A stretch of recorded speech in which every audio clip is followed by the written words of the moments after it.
Welcome to day 28 of our Divine Immersion. And as we move through connecting more and more deeper and more often with the divine within us, the divine as us, the divine source that sustains and has created us, the divine of our understanding, and knowing that this is a presence and power that's beyond all comprehension and understanding. But we start with our understanding and the name that we choose. And we have to start somewhere, and then we move into experience through the meditations. And that experience sometimes can be simply beyond all words. And today we're going to kind of touch back on some of the earlier meditations, and we're going to meditate on this place of total love, acceptance, and forgiveness of our own self, often which blocks us from connecting with divine is shame or guilt or fear that we're not good enough or that we've made a mistake, which is all untrue. All guilt and fear and shame are based on illusionary premises. They're not based in reality. The divine presence sees us as our true nature, which is wholly innocent, as pure conscious awareness and love and light.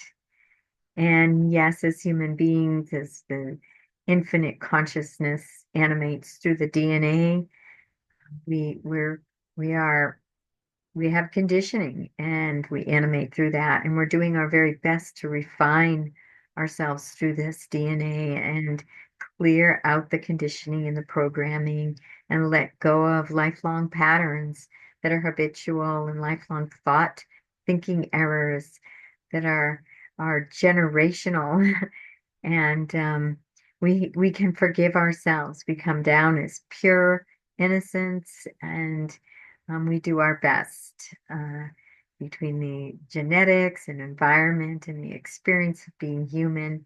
We all make our mistakes, and they're all just learning opportunities because nothing can affect the truth of our wholly innocent true nature, the nature of our beingness.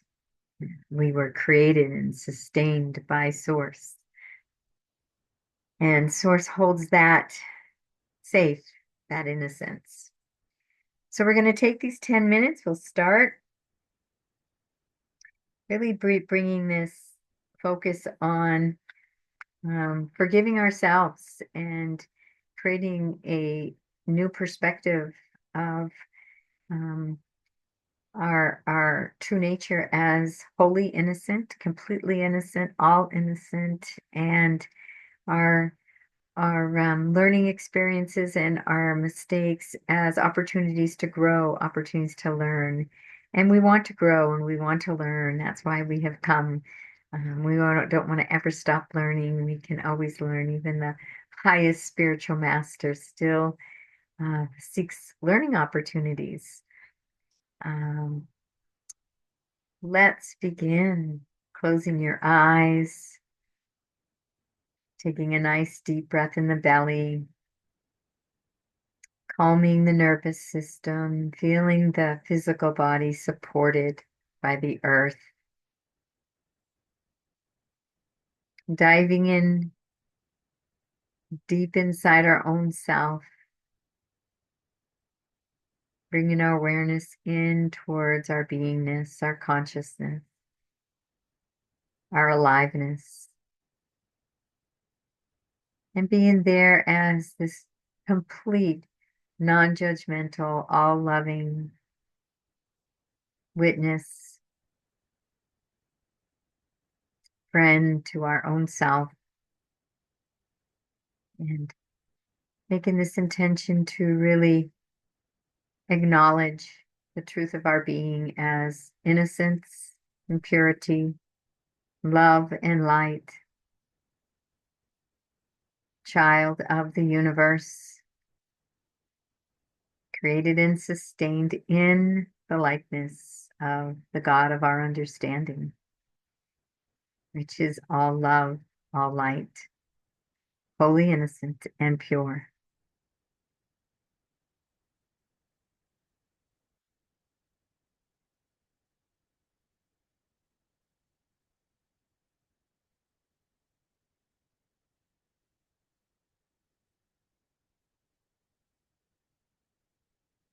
Anything arises in your consciousness that you felt guilty about or regretted, or any remorse, self-loathing, bring it into your heart and forgive your own self as you would forgive another.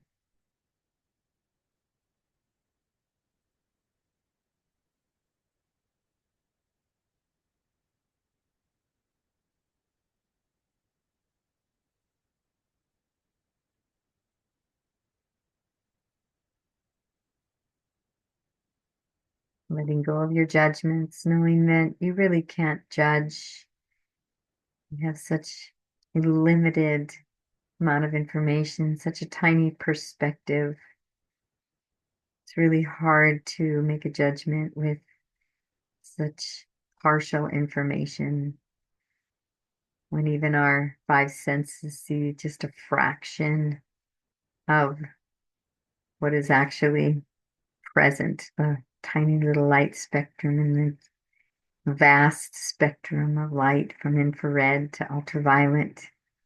And even in that tiny bit that we can perceive, our brains will block out so much and only receive a tiny fraction of that. Can't process all the information. So it picks and it chooses what to perceive. So knowing that scientifically we only have a tiny pin drop of information, letting the judgment of ourselves go for everything in the past. It's water under the bridge. Let it go and forgive yourself so that you can come back home to the divine self, the divine God of your understanding.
Taking this time now to really let go of any guilt or shame or judgment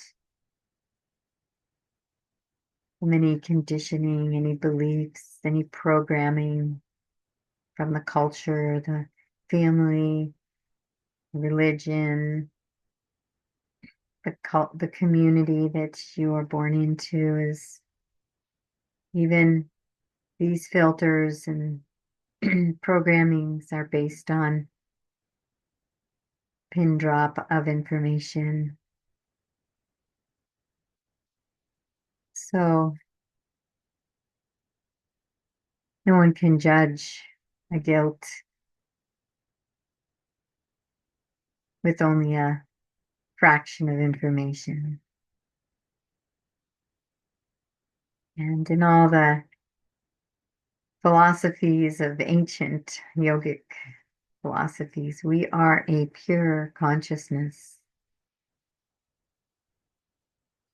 innocent and in the likeness of Brahman, universe, source, God, letting go any guilt or shame. We cannot know if it's true.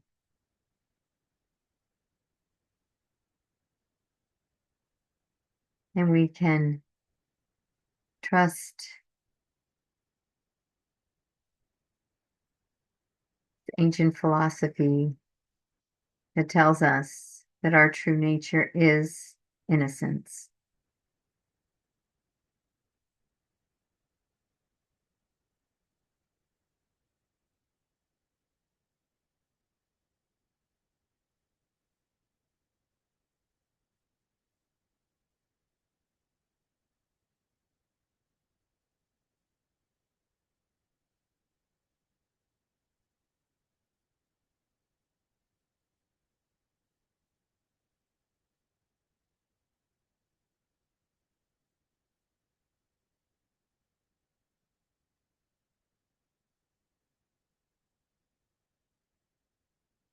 As we let go of any thought of guilt or shame, fault, or self-loathing,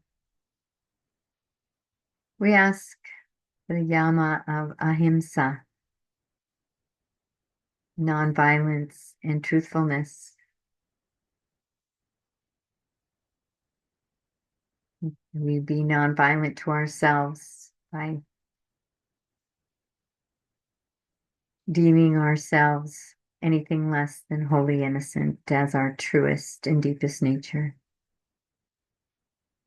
We can let go of the past and practice ahimsa, and no harm in thoughts, not harming ourselves with the thought of guilt, shame, remorse, and sit in this present moment as wholly pure, wholly innocent, and wholly one and deeply connected with our own divine self and our divine creator.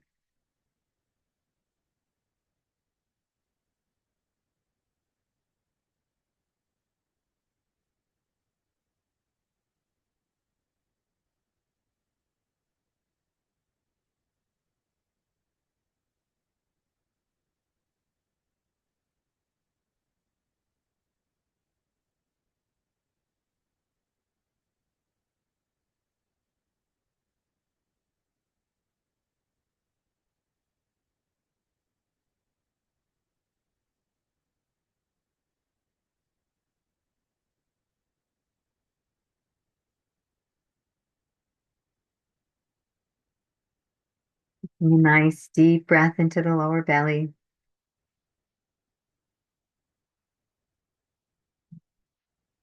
Taking a moment to acknowledge yourself, to commit to this ahimsa, being no harm, nonviolence in thought and action, deeds towards yourself and all beings. And gently and kindly opening your eyes. Thank you so much for joining me for day 28 of this divine challenge. So proud of you. A couple more days. And continue throughout the day to bring this to your forefront of your awareness, taking pauses and breaks to simply connect with the innermost truth of your being. And Grace with Ecstatic Yoga, Center for Awakening One World, wishing you a most beautiful, a most blessed day. Namaste.